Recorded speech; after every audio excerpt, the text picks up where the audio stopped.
Hey, this is Free on Board, a podcast by Tridge. You're in the best place to get agricultural news, data, and insights. Let's get on with the updates.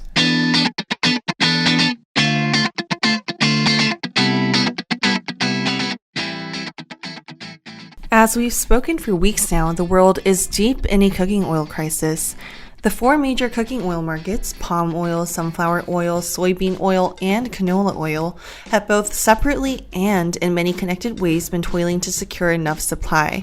Among the four major cooking oils, we're taking a deeper look into canola oil today. To give a brief overview of the current landscape, Canada, the largest producer of canola oil, experienced a 35% year-over-year decrease in canola oil production. Theo, a global market analyst, is joining us today to help us understand the details. Before we start our deep dive, here are some essential updates. On May 13th, India announced their ban on the export of wheat. This is amid a dire shortage of global wheat supply. After India's abrupt ban of wheat exports, 5,000 trucks with wheat headed to the Canola port have been stranded for the last 10 to 15 days. Drewry's World Container Index decreased by 0.9% to $7,657, which is a decrease yet well above last year's rate. U.S. wheat futures are up 4.18%. Palm oil futures are down 7.66% compared to last week.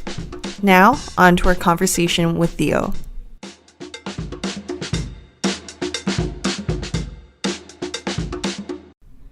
Hi, Theo. Thanks for joining me today. Hi, Bia. Yeah, thanks for having me. I'm excited to be here. Happy to be here with you as well. So, Theo, help me lay out the global vegetable oil market for our listeners. How bad is the situation? Is it as dismal as people make it to be? Well, I mean, we hear a lot about the bad situation and like the dismal situation, as you called it, and I won't say it's a rosy picture. I think the main thing is that the whole cooking oil market is affected across all of the major oil seeds. So that includes, of course, sunflower oil, palm oil, soybean oil, and also canola oil. So the extent of the crisis is very wide.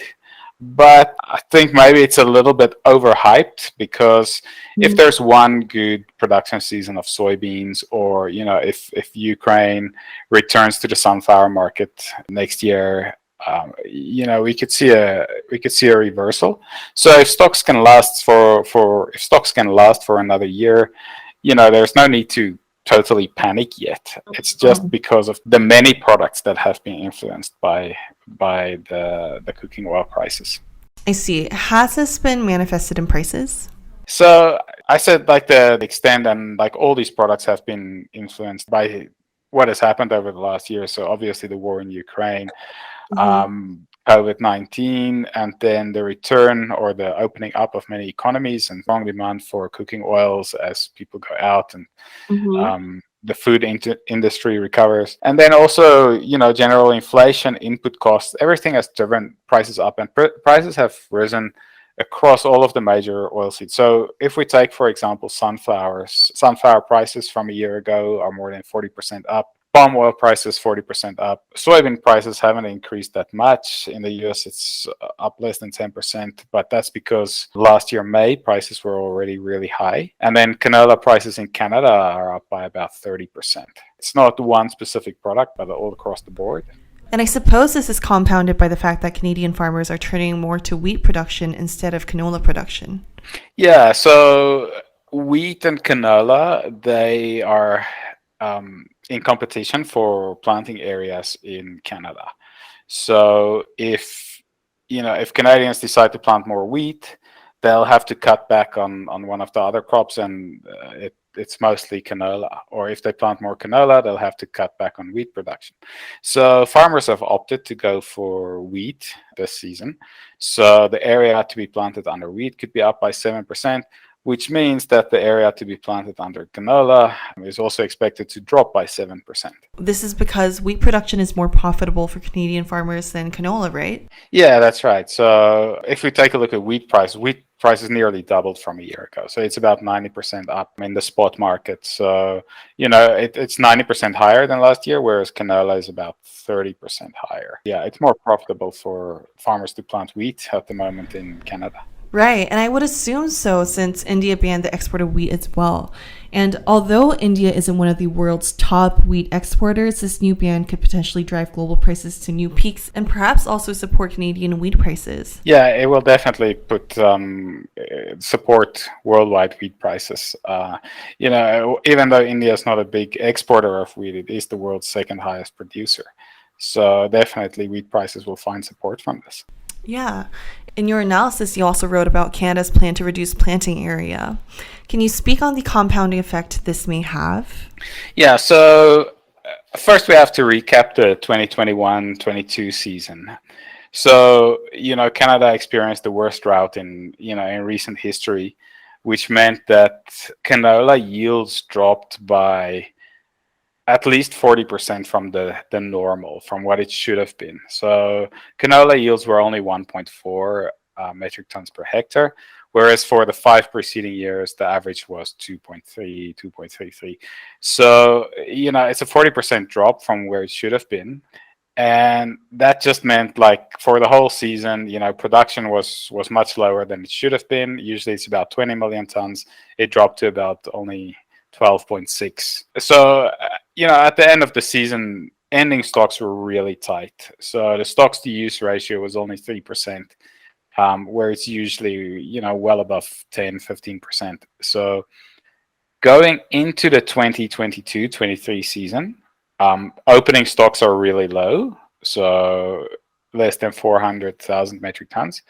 And then production should rebound, but with the lower production, with the lower area, so the area is 7% lower than last year, yields should obviously be where they were in the 5 preceding years from last year.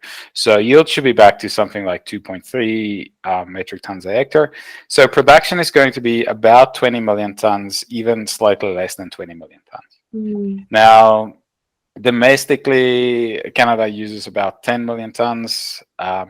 Exports, which are usually, they have a fixed market for exports, is also about maybe 9.5 million metric tons. So, I mean, that's already very close to 20 million metric tons. So, it's not like even with a bigger crop from last year, that they're going to replenish stocks.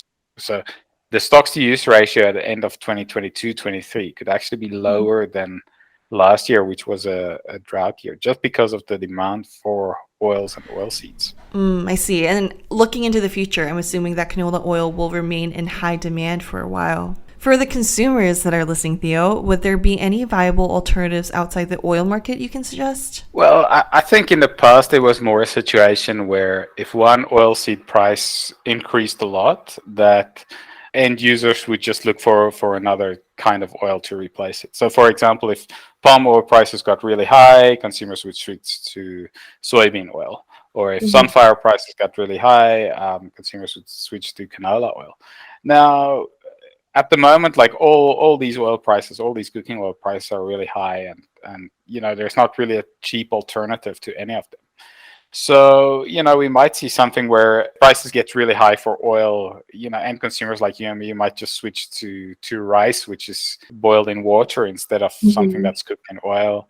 Or, one of our other market analysts wrote Tridge Analysis recently that some of the end consumers in Europe are looking towards butter to replace margarine just because of the high prices of margarine. So instead of just looking for alternatives inside the cooking oil market and direct alternatives, end consumers might even be looking outside of the cooking oil market to other alternatives and changing their diets a little bit to suit their budget. We'll definitely be on the lookout for butter and margarine as a substitute for your cooking oil. Thanks so much for being here with us today, Theo. Yeah, thank you so much, Bia. It's always fun to talk about these markets and have a podcast with you.